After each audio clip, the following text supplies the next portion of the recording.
How do companies create a culture and core values that employees actually live out? The team at The Receptionist, a bootstrapped Denver-based software company, sets out to answer that very question. Welcome to the Fabric Podcast. Here's your host, Michael Ashford. In this episode, I chat with Brooke Bastain, an executive assistant who sort of fell into the role at one of her early employers. But Brooke has since thrived as an executive assistant and is now more than 4 years into her EA role at a Denver-based software company called Conga. As Brooke told me, the role of an executive assistant is like those choose-your-own-adventure books. One day you're planning a sales kickoff, and the next you're helping a new executive integrate into the culture of a newly acquired company. As you'll hear from Brooke, it's all part of the job. Now let's jump into the conversation. Brooke, before we get into I'll say the meat of our conversation, I have to go back a little bit in your background and talk about the Movember Foundation. How did you get connected with that organization? It's become such a huge, I think, cultural phenomenon over the last several years, probably the last decade. But how did you get involved in that organization? Let's start there. I was unemployed and looking for jobs. And so I found a Craigslist ad that they were looking for a temporary operations manager for North America. And so I applied for that role, and I got a call. The next day I went in for the interview, and I was given some strange directions because it was at the time being run out of the CEO and co-founder's 2-bedroom apartment on the Venice Boardwalk in LA. Oh, wow. So I was told to park behind the garage, and if the trash can's in the way, just move it. It's like, this is starting to sound a little iffy. A little sketch, I got to admit. Yeah. So, I mean, the interview went really well, and I interviewed with the CEO and co-founder, and he said, this is a temporary position, but if we happen to raise any money, it could turn into a full-time job. So I ended up being there for 8 years. Yeah, there's a lot there, obviously, and I don't know if we have all the time to get through it today, but 8 years spent at that organization and that foundation. And for the listeners who don't know, can you explain what the Movember Foundation does and the involvement that it has in some really interesting and important causes? Yeah, so the Movember Foundation is a men's health organization where they get men to grow mustaches in the month of November. So they start clean shaven on November 1st, and they shave it off on November 30th. And in those 30 hairy days and hairy nights, you're raising funds for prostate cancer, testicular cancer, and men's mental health. And it's all over the world. When I started, they were in 7 countries, and I was helping run US and Canada. And then we just continued to grow and grow. Wonderful stuff. And yeah, I think social media is littered with horrible mustaches and beards towards the end of November. So it's super fun to see that and certainly raising money for a great cause. Yeah. So you stay there 8 years after coming into what was to be a temporary ops manager role.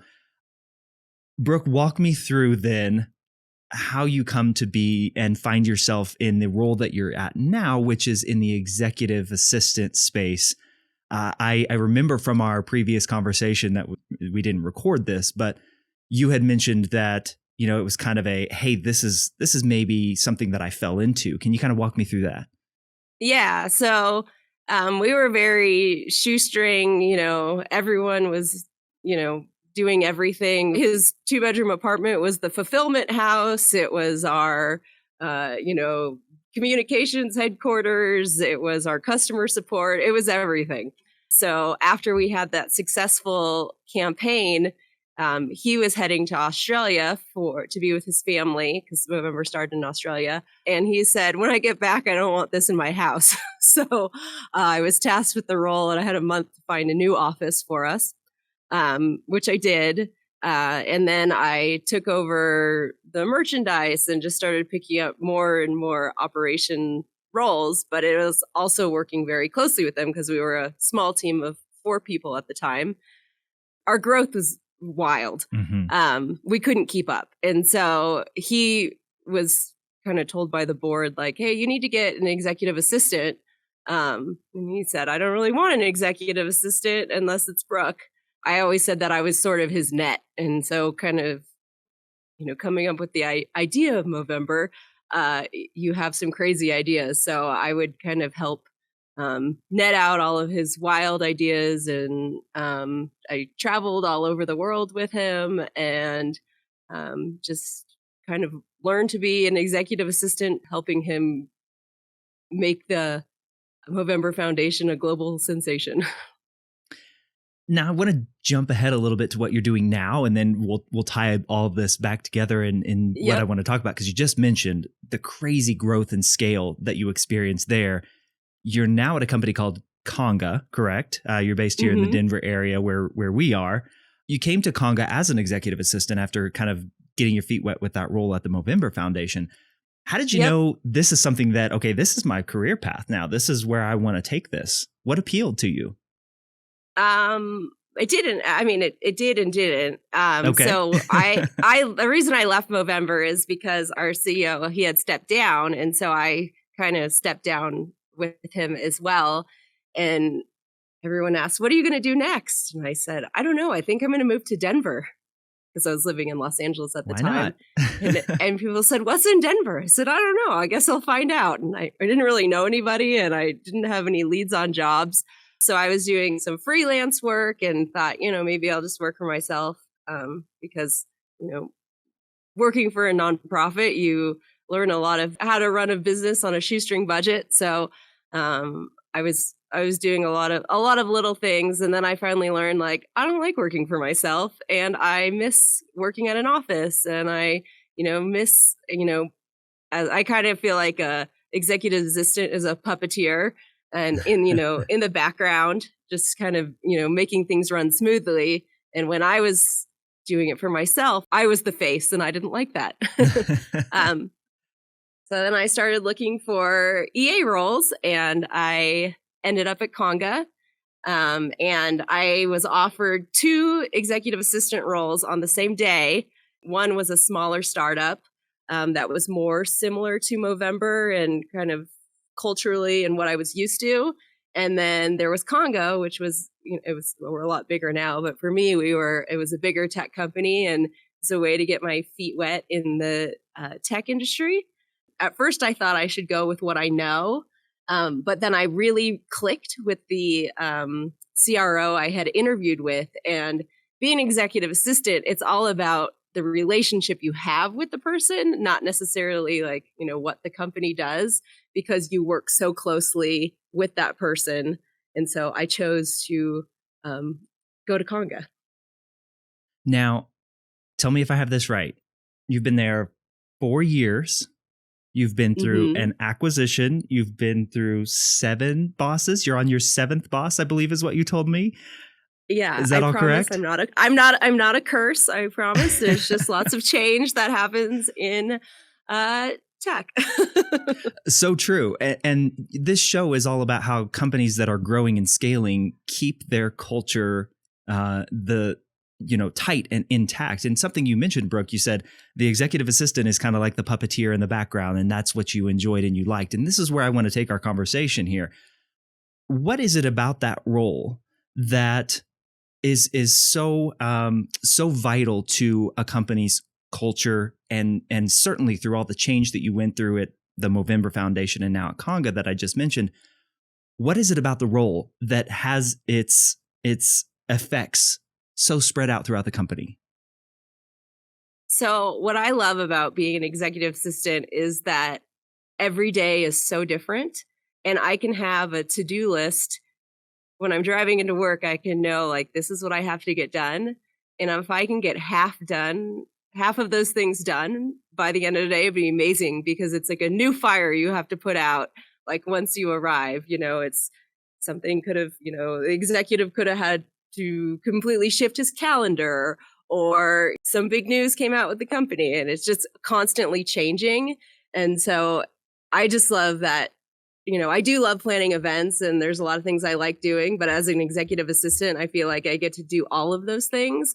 And in this role, you really get to see a big picture of the company. And it's like a bird's eye view of what's going on because, the executives are, focused on what's going on in their department, but you work closely with many departments. So you're able to kind of see the bird's eye view and say, hey, I know you want to do this, but this is also going on here, here, and here. So like, what are our priorities today? Or might be more important. Brooke, for you, that begs the question, hearing that, how do you manage to not get overwhelmed? I think you just be calm, cool, and collected. Even though if I feel extremely overwhelmed, I don't make it look that way. Do you have some sort of an outlet for that? I mean, is there, I guess, how are you supported by the executives that you work with and work for in managing that? Is that a factor? With my current boss, I've now been with for 2 years. Him and I have an amazing relationship, and we connect on a daily basis. And it's really all about the personality that you support. And I am so fortunate in who I work with now and how I'm able to be his gatekeeper but also be a representative of him when I'm dealing with other people in the organization. What would you say in your experience has been the hardest thing to keep intact, or especially from a culture standpoint, to maintain when an organization is going through so much change and growth and overhaul? What's been the hardest thing to make sure this carries through from change to change, organization to organization? Does that question make sense? Yeah. So change needs to be something you embrace, and you need to be able to deal with the ever-shifting environment, but also evaluate your own processes and find ways to make things more efficient and effective and easier for everyone around you. So we were acquired in May 2020, which is kind of a wild time to be acquired. Yeah, no doubt. I've dealt with change a lot, but that was probably the biggest change I've ever had to deal with. So walk me through that. What is your role, or what was your role, or even what is an executive assistant's role during a time like that? How did you approach the coordination with the executive team and the rest of the company? That being that, like you said, puppeteer behind the scenes. How did you approach that situation? Well, that's a two-part question, because for the change for me was in the acquisition. My boss that I had been working for a year was not staying with the company. And so there was a lot of uncertainty for me in that. I was not one of the executive assistants that was working on the acquisition. I knew some things were going on, but I wasn't doing a lot of the coordination of it. Mm-hmm. And so for me, it was really scary because I'm like, well, someone else is coming into the role that I support and he already has an EA. So do I still have a job?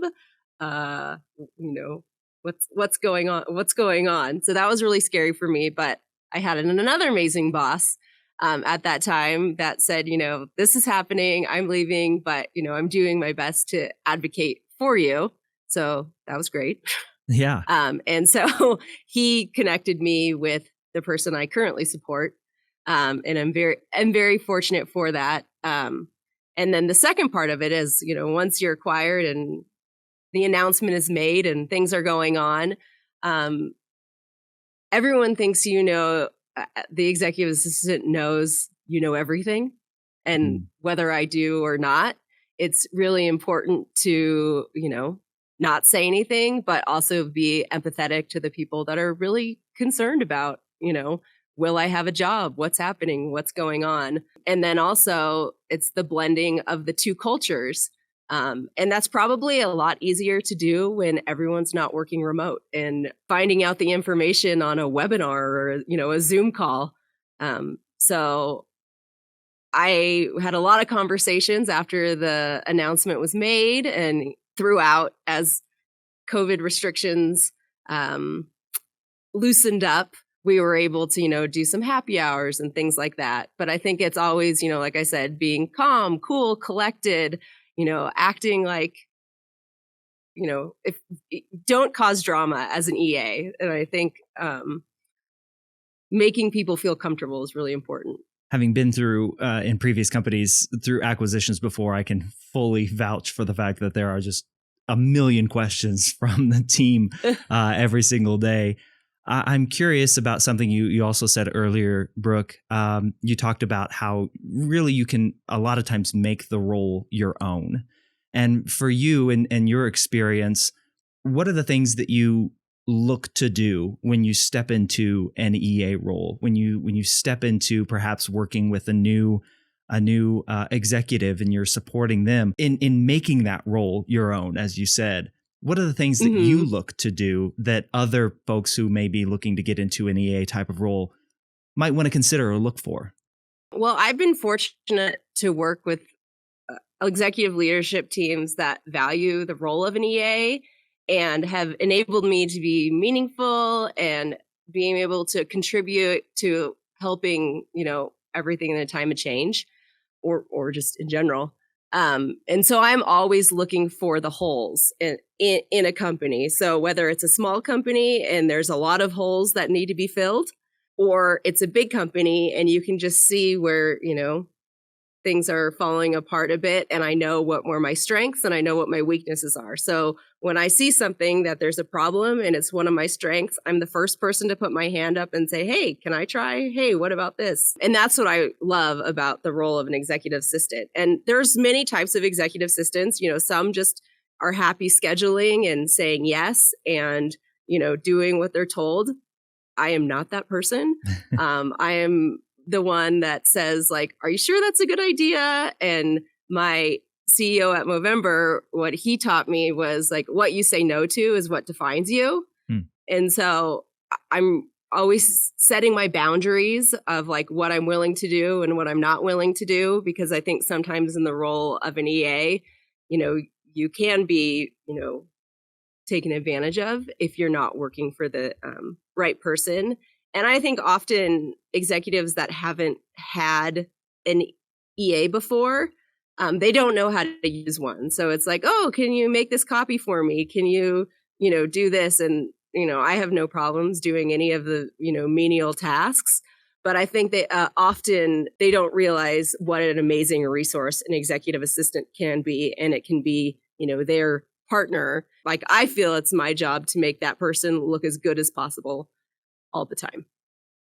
Well, last couple of questions here for you, Brooke. And on that note, let's say somebody new who wants to get into an executive assistant type of role.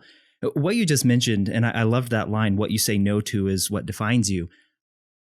That takes a level of confidence, doesn't it? To be able to speak that way.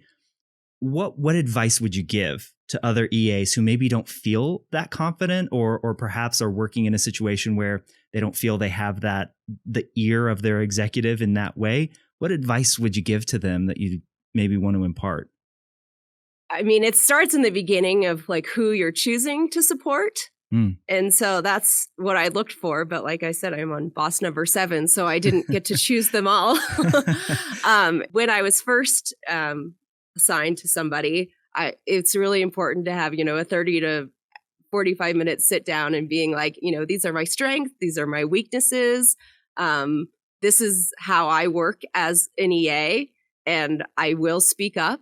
And that's not for everybody. So if you have an issue with that, we should probably get that out of the way now, because I may not be the right person for you.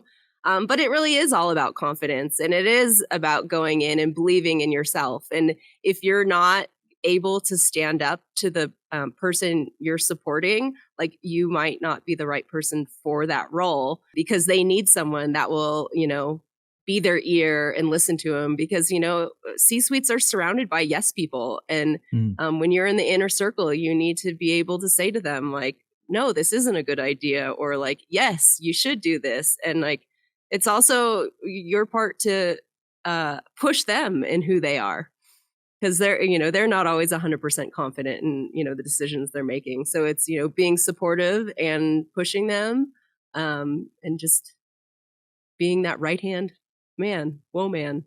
Well, I love that perspective, Brooke, and certainly you've been through enough change that you have plenty of experience now. So I think that will help anybody listening to this podcast episode. Last question that we like to ask of all of our guests. This is the Fabric podcast, after all, and Fabric stands for fun, authentic, bold, respectful, innovative, and collaborative. It is our core values here at The Receptionist. And which one of those resonates the most with you? Which one's your favorite out of those? Oh, they're all so good. Can I choose two? You can. We have no rules. Okay. I like fun and collaborative. Our CFO at Conga always when he would run our all hands, he would always say, like, you only get so many heartbeats in life. And so, do what you should be doing what you love.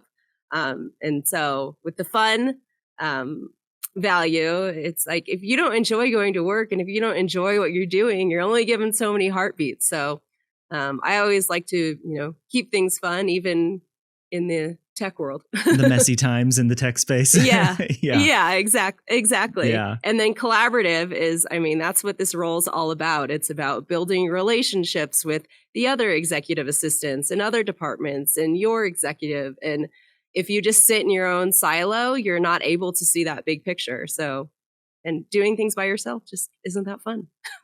No, it is not. We would agree with that here. And something our CEO, Andy Alsop, always says is, hey, if it's not fun, I don't want to be doing it. So there's a reason why F is the first core value and just happens to spell out Fabric. So Brooke, thank you so much. I appreciate it. Thanks for doing this. It's always great to hear the perspective of folks that, for us here at The Receptionist are so often the teams that we work with, and we just appreciate the work that you do. So thanks for coming on and sharing.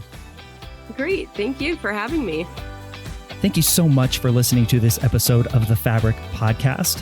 Our show is hosted by me, Michael Ashford, Director of Marketing here at The Receptionist, and produced by our creative manager, James Jordan. If you want to see a video version of the show, jump over to thereceptionist.com/fabric, where you can watch episodes of all of the content that we've put out on this podcast. You can see our bright smiling faces, and you can see what our studio looks like as well. If you'd like to give the Receptionist for iPad visitor management system a try in your office, jump over to thereceptionist.com/free trial and give us a test drive for 14 days with no credit card required. See what you think. Until next time, take care.